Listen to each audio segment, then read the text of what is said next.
Next patient. അപ്പം നിങ്ങളുടെ അസുഖം എന്താണ്? എന്തൊക്കെയാണെന്ന് പറയാമോ? ഞാൻ പനി, ജലദോഷം, എല്ലാ വക വൈറസും ഉണ്ട് എൻ്റെ അകത്ത്. ഇങ്ങോട്ടിപ്പോ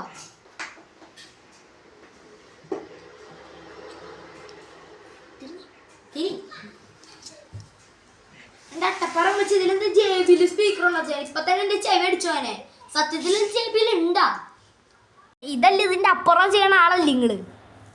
മതി മതി മതി, എല്ലാ അസുഖങ്ങളൊന്നും മനസ്സിലാവുകയും ചെയ്ത് അത് മാത്രല്ല നിങ്ങൾക്ക് ഇത്ര അസുഖം ഉണ്ടായിട്ട് ഇവിടുന്ന് വല്ല മെഡിക്കൽ കോളേജ് അമലയിൽ അങ്ങനെ പോയാ പോരെ. അല്ലാണ്ട് ഉണ്ട് എല്ലോ അടിക്കല്ലേ, എല്ലാ ഗുളികളും എടുത്താ ഞാൻ കഴിച്ചിട്ട് പോയാ. ഡോക്ടേഴ്സ് എല്ലാ ഗുളികകളും എടുത്തോളൂ. പിന്നെ ഇതിലൊന്ന് ഒപ്പിടണം.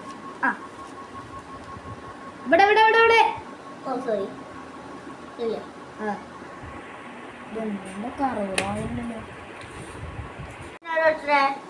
പേടിക്കാനൊന്നുമില്ല.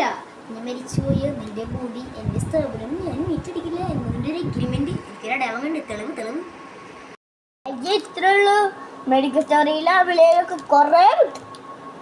എല്ലാവർക്കും ന്യൂസിലേക്ക് സ്വാഗതം. ഇപ്പോൾ കിട്ടിയ വാർത്ത തലക്കോത്ത് ഹോസ്പിറ്റൽ തത്സമയമായി ചേരുന്നു. എന്താണ് മഹേഷ് അവിടെ സംഭവിക്കുന്നത്?